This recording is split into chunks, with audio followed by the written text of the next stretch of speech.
Hello everybody. The subject of this video is what do I hate about our new 2024 Subaru Ascent, our new family hauler that we got a few weeks back. I'll be honest with you, there's not a lot of hate here, but there definitely is some. And most importantly, some of the decisions. you know those memes, decision was made here? Yes, some of those decisions that were made on this vehicle, I wish I could talk to an engineer or to like the final person who signed off on like, yep, this is everything we need, let's do it. I want to talk about to that person because some of this stuff just makes no sense. There's not a whole lot on the outside, I'll be honest with you. I mean, yes, it's a bit generic looking, yes, it's a bit cookie cutter. They do everything, they kind of make this one, they take one design like in the front and they kind of just slap it across their entire line. But I don't hate it. I do think that this front is a bit too busy. They have a lot of different grills and intakes and all that, and this is where the air comes in for the front. But I like it. I mean, the big grills are in right now, so definitely not discussing that. But yeah, I mean, some of the stylized intake kind of this and this entire thing for a fog light, and the tiniest of the fog lights that they put on these cars, that just makes it look weird. But it's okay. Overall, not a whole lot. Here's what I found out after a few weeks of ownership on this car. The gas tank, right? So the gas tank, it's not lockable, but at the same time it is lockable. So right now the car is running, it is parked. I can open and close the gas tank, no problem. Here's the issue. When this car is running and it senses that somebody is inside the car, I'm assuming via the the seat sensor for the airbag, it locks this up. So look at this. It does have a lock. You can kind of see it is disengaged right now. You can kind of see the little stick that fits into here. So basically what it's preventing you to do, if you have people sitting inside the car and it senses that, and unless the car is off, it automatically locks the gas cap. So it's a feature that I understand. I mean, it forces you to turn off the car and to get gas, right? To open the gas cap. But if it has people in there and the car's running, it automatically locks itself. So it prevents you, the owner, from getting gas. It locks you out of your own gas cap if you have people inside the car. So it doesn't protect your gas by locking itself and having a button. No, so it locks. So once again, I don't know what the deal is. Why did they feel like? I understand you're supposed to shut your car off when you're getting gas, but makes no sense why that particular feature made its way into it. All right. Otherwise, on the outside, I don't really have much. I guess maybe if they would have painted this antenna, it would have made more sense, but I think they do on the higher trim levels. This wiper would have made way more sense to hide it underneath here because it does have this spoiler for a bit cleaner look, but I guess it's a Subaru and people don't really care. But look, even on that Toyota right there, the windshield wiper is here. So this is a Highlander, so that's kind of, I guess, they only do it on maybe more luxury cars. Yeah, so on the outside, really don't have anything to say. I mean, rims are fine, everything is good. I made a video about what I like about it, and yeah, I mean, overall, not really a whole lot of stuff with the design. But yeah, some of the stuff on the outside, that's what I don't like. All right, let's go inside. This is where most of the hate, ooh, it's nice and cold, is gonna come. We're 91 degrees with probably 80% humidity. All right, going here. Now let's keep this in mind. This is a premium trim level. So I'm not ripping on this car for not having all the bells and whistles. I understand it's a premium trim level, which is just one above the base model. But who thought that this was a good idea to put this fake carbon fiber trim design, which is very scratchy, on a piece of plastic? If with that result, I mean, they could have put wood, right? I mean, if they're going to put fake materials, fake finish, I would have loved to see some wood trim on this. After all, this is a Subaru designed for the off-road. Shouldn't they put some wood? It's going to spend some time in the woods, supposedly. No, they decided to go this fake carbon fiber trim, which I think is laughable. Just I think, why did they do that? It's black on black. Like, I understand if this is some sort of a contrasting color, but yeah, this I find pretty funny that they decided to do that.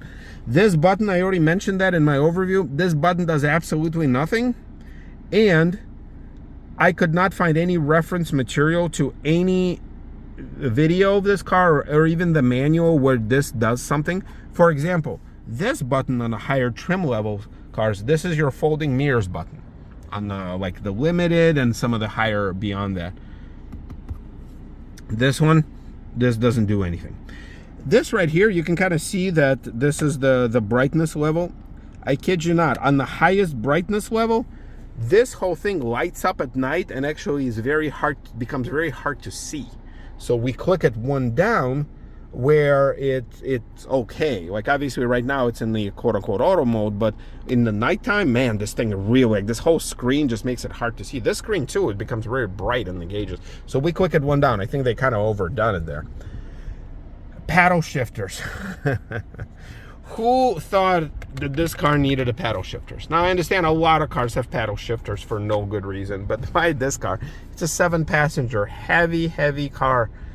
Oh, yes, it has a turbocharged engine that does really nothing when it comes to speed.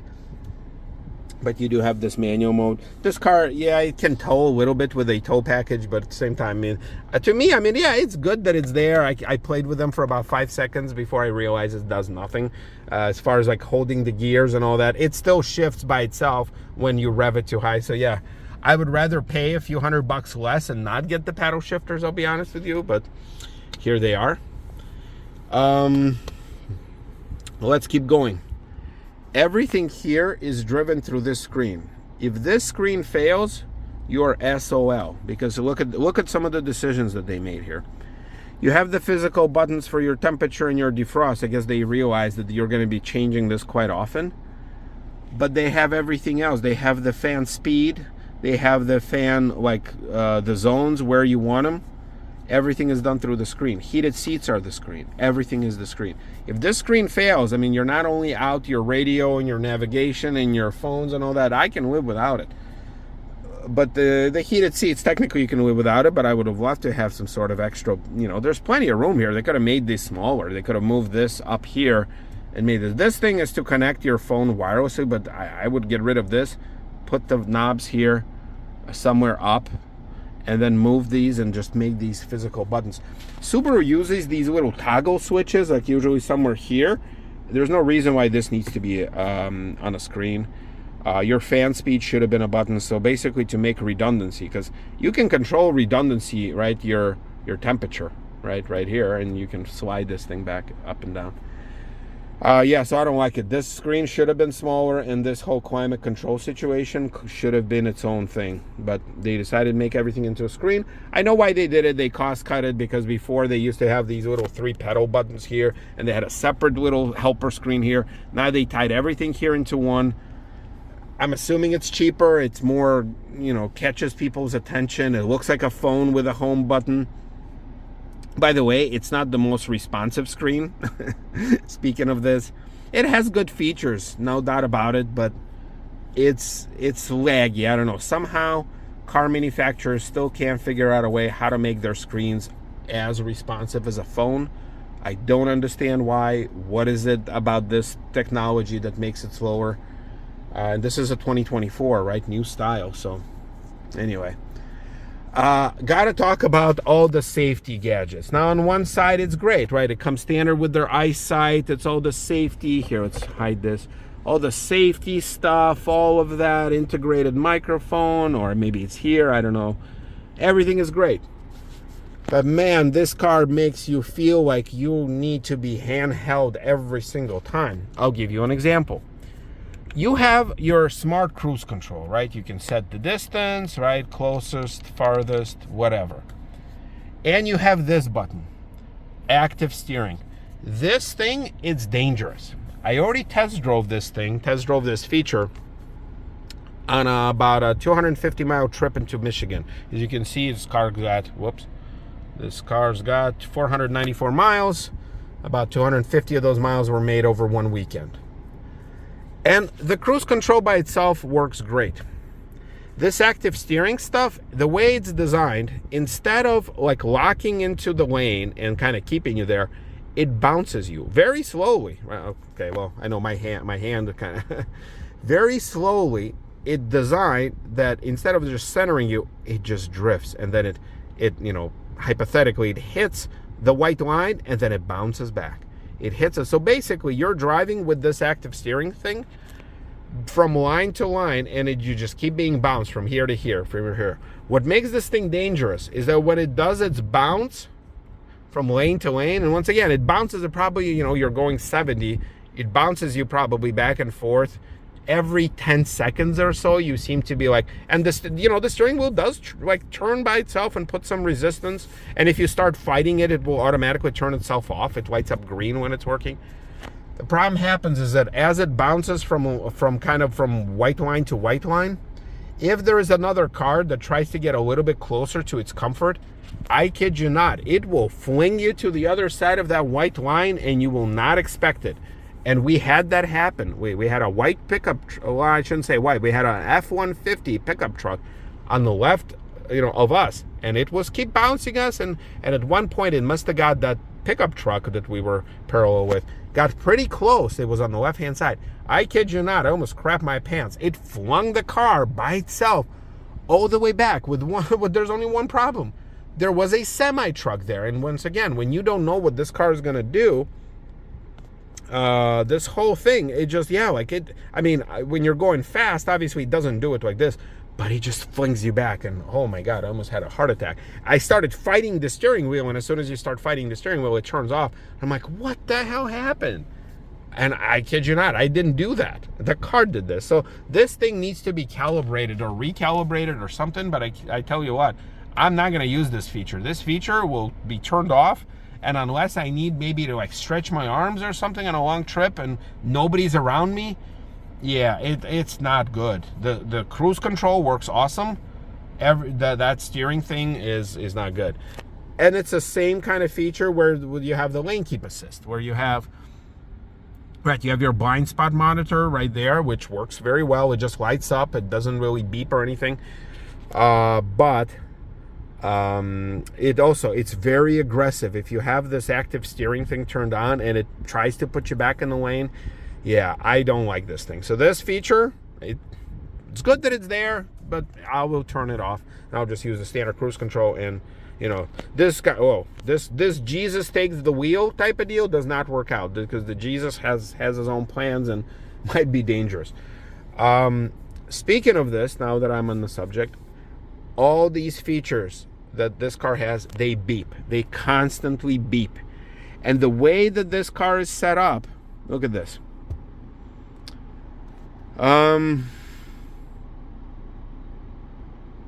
Where is this thing? Oh, maybe here?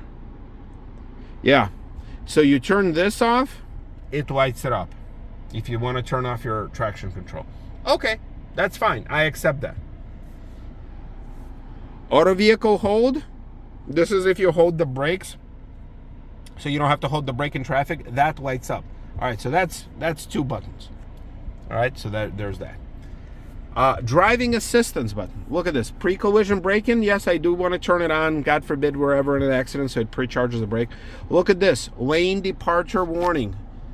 If you turn it off, you have yet another light. Look at this. Look at this mess.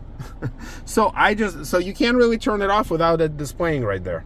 So I just have it on the buzzer only, because I don't want to drive with the yellow, orange light. But here, let's keep going. Rear vehicle detection off. Look at that. Look how many lights. If you lights, like, look, car, I appreciate everything you do, but at the same time, I want to turn everything off. Oh, here, I guess I can turn this. Look how many lights. So this looks like your car is sick. You have this button, these down there that are off. It's like, technically that's 2 lights lit up. You have these 2. So it basically forces you to just turn everything on to the best of your ability. Obviously, I understand the traction control, it's important. But why do I need to Where is this thing? Rear vehicle detection. Yeah, this actually lights up a lot. So it really forces you, and this thing beeps all the freaking time. Once you have all of this turned on, which I do because I don't want to drive with yellow lights and the warning lights, it makes your car look like it's already broken, and it beeps, constantly beeps. The lane thing, it beeps, even though I turned most of it off. It beeps. This car also has a vehicle in front of you, like motion detector, so it'd like to remind you that if the light change, that beeps. Your cruise control with this active steering thing, that also beeps, because as it kind of shifts from lane to lane and it hits close to the line, it beeps and then it steers you back. It hits this line, it beeps and steers you back. Yeah, there's just a lot of beeping, and there's a reason why they turned off, or I shouldn't say they turned off. Where is this thing? General, what? Oh, I think it's this feature right here. All these things, warning volume, God help you if you turn it to the max. So when I first got the car, it was defaulted in the middle. It was pretty loud. So I got it into the minimum. It's funny because it doesn't have the off feature. I would have loved to just turn the beeping off. Like, okay, you got to tell me stuff via display. Fine. Show me via display. But no, it has to freaking beep all the time. So if you're going to drive this car, be prepared for a lot of beeps. It doesn't like you. It thinks you're a dumbass. It doesn't let you get into the gas cap if there's somebody sitting inside and the car's on. I don't understand the idea of this, but that's what it is. It has some blank switches, but that's actually not the end of the world. Let me also talk to you about this trim level. So it's a premium trim level. This is a real case of shrinkflation. You probably heard that term before. On our Forester, or our 2016 Forester, on a premium trim, it came with a sunroof. This does not have a sunroof. On a premium trim level of our Forester 2016, it came, here, I need to get out just so I can show you. It came with, floor mats, but then it came with rubber liners. These are the floor mats that came with the Ascent.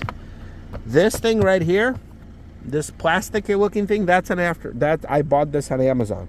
This vehicle came with nothing, no accessories of any kind. Now, I could have ordered them through the dealer, but I will post some of the pricing of some of these accessories.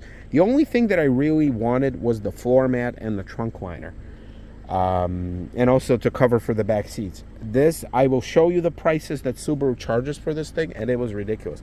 I paid like $160 some. I'll post it on the screen for a set of these. Basically, they're not the same quality as the factory ones. They are made of plastic. It's a little rubberized kind of plastic, but they fit really well. So they were advertised as quote-unquote laser scanned. Okay, fine.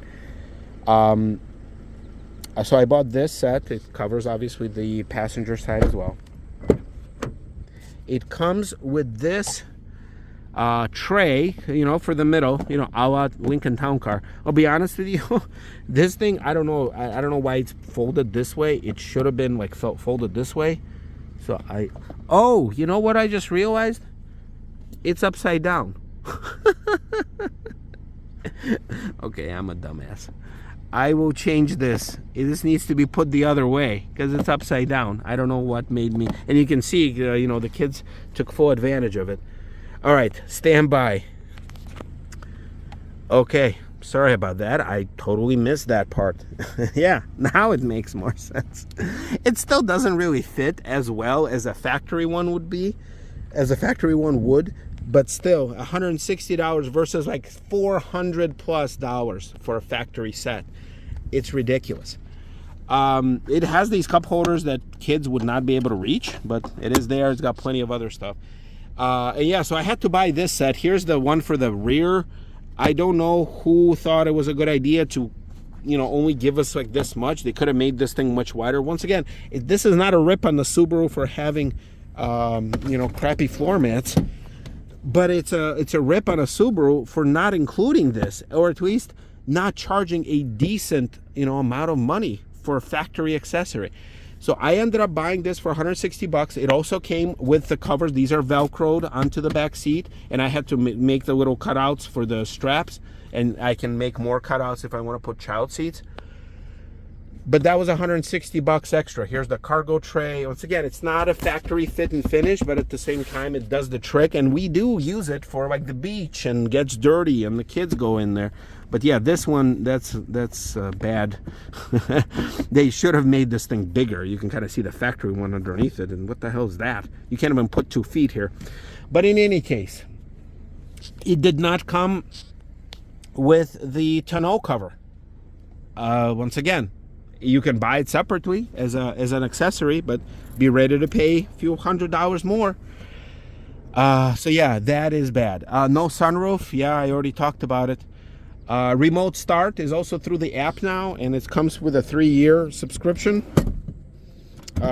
which you're gonna have to pay. Well, it comes for free for 3 years, and then after that you're gonna have to pay for it, which that's weird. No sunshade here. They do have them on the higher trim levels, but we just transferred our normal ones from Walmart, from the old car. Yeah, so they really, you know, and this is not a cheap car. I don't think it is. It's again, I paid for it out the door, 41,000 bucks.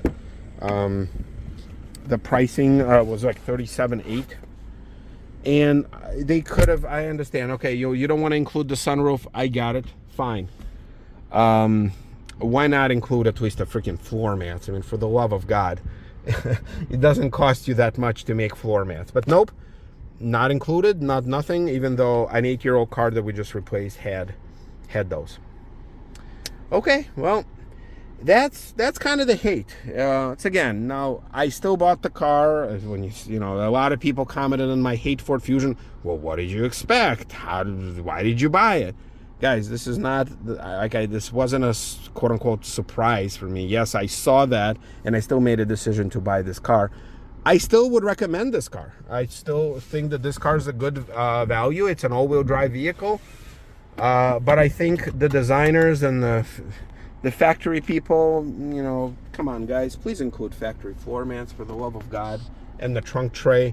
This car is designed to go off-road, to get dirty. And yet you guys want to charge, like, I'll put it all on the screen, like, how much is all this crap? And a cargo net, come on. The Forester came with a cargo net. I forgot about that. Yeah, nothing. Also, once again, this is more of a nitpick, but I kind of don't like it. I love to drive with my hand in this area, but it's blocked off here because they really want you to keep your hands right here. Hands where you can see them. So I kind of sneak them down here, but that's just me. Yeah, so overall I can tell you there's some stuff that I wish was different. Yes, if I would have got, so speaking of this, if I would have got like the limited trim, which was like probably another $6,000 on top of what we paid, yeah, I think they do come with like a tonneau cover and rubber floor liners. I believe so. I could be wrong. But yeah, this thing, you can get an optional sunroof. Now, we had a sunroof before. We barely ever used it, but I would love to have the option to have it. But yeah, on this one, there's 0 options on this car. And when you try to build it at the Subaru website, it tells you, like, there's no options. And then the next trim level, the Onyx, they put some weird stuff in there, like the seats. They put, instead of cloth, like the fake leather, which, once again, it's a sweat factory. I drove some cars with that, and it's just, you get all the negatives of leather and pretty much no positives other than the fact that you can wipe it off, but it's, again, not that big of a deal. Well, guys, overall, here's, now you know everything. This is our first brand new car in 8 years, because my town car was obviously not new. The Ford Fusion is not new. So yeah, so hopefully this car will give us many years of service, and the little hate things that here and there, you know, are not that big of a deal. If you guys have any questions or thinking of a Subaru Forester, I'm sorry, Ascent, shouldn't say Forester, Ascent, hit me up, you know, leave a comment. We'll see. I would love, hopefully, you know, I don't have any wood to knock on, so hopefully there won't be any videos about breakdowns. I know I have some service work coming up on the, well, that's a Camry, the one behind it. On the Fusion, like I need an oil change soon, probably in another month, and then some tire stuff. So maintenance stuff is mostly going to be here. 6,000 miles between oil changes. The first 2 oil changes are in the dealership, so at least that's going to be good. Yeah, and maybe some adventures if we'll be able to film, but mostly just planning on putting some miles on this thing, and probably we'll hit 1,000 by the end of this month. And we'll see what the future holds. Thank you, everybody. Take care.